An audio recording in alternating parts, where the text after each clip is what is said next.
వెన్నుపోటు అని చెప్పి వైసీపీ ఇప్పుడు ప్రచారం చేస్తుంది. నిజమైన వెన్నుపోటు ఏంటని నేను చెప్తా. గతంలో 3 రాజధానులు అన్నారు. ఒక్క రాజధాని కూడా కట్టకపోవడం అది ప్రజలకి సరైన వెన్నుపోటు.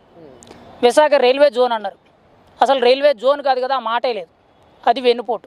విశాఖ స్టీల్ ప్లాంట్ ప్రైవేటీకరణ కాకుండా మేము ఆపుతాము, దాన్ని నిలబెడతామని అన్నారు. కానీ ఈరోజు కూటమి ప్రభుత్వం నిలబెట్టింది, వాళ్ళు చేతులు ఎత్తేసారు. అది వెన్నుపోటు. సిపిఎస్ రద్దు అన్నారు, లేదు, అక్కడ వెన్నుపోటు. పూర్తిగా మద్యపానం నిషేధం అన్నారు, అక్కడ లేదు, అది వెన్నుపోటు. ముఖ్యంగా ప్రజలకు ఇచ్చిన హామీలన్నీ కూడా 100కి 100% నెరవేరుతామన్నారు. సగం హామీలు ఇచ్చి ఆ సగం హామీల్లో కొరతలు ఎక్కువ పెట్టారు. ఇప్పుడు ఎగ్జాంపుల్ చూసుకుంటే అమ్మ ఒడి అని చెప్పి జగన్ ప్రభుత్వానికి మంచి పేరు వచ్చిన పథకం. ఆ పథకంలో అందరికి ఇస్తామన్నారు, కానీ ఇంటికి ఒక్కరికే ఇచ్చారు, అక్కడే సగం కొరత. పెన్షన్లు 4,000 రూపాయలు 3,000 రూపాయలు చేస్తామన్నారు, అంటే 1,000 రూపాయలు పెంచుతామన్నారు. 3,000 పెంచుతామన్నారు కదా అని చెప్పి జగన్మోహన్ రెడ్డికి ముసలమ్మలు అవ్వాతాతలు అందరూ కూడా వరుస పెట్టి ఓట్లు కుదితే వాళ్ళకి 250 250 250 చొప్పున ఏదో ఈఎంఐ పద్ధతిలో కట్టినట్టు సంవత్సరానికి 250 చొప్పున పెంచారు. అది వెన్నుపోటు.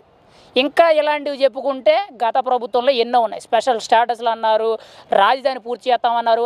ముఖ్యంగా పోలవరాన్ని అయితే 20, 21, 22 చూసుకోండి అని చెప్పి చిటికలేసి మరీ కూడా ఇద్దరు ఇరిగేషన్ మంత్రులు మారి రకరకాల మాటలు మాట్లాడి చెప్పారు. అవి వెన్నుపోట్లు అంటే.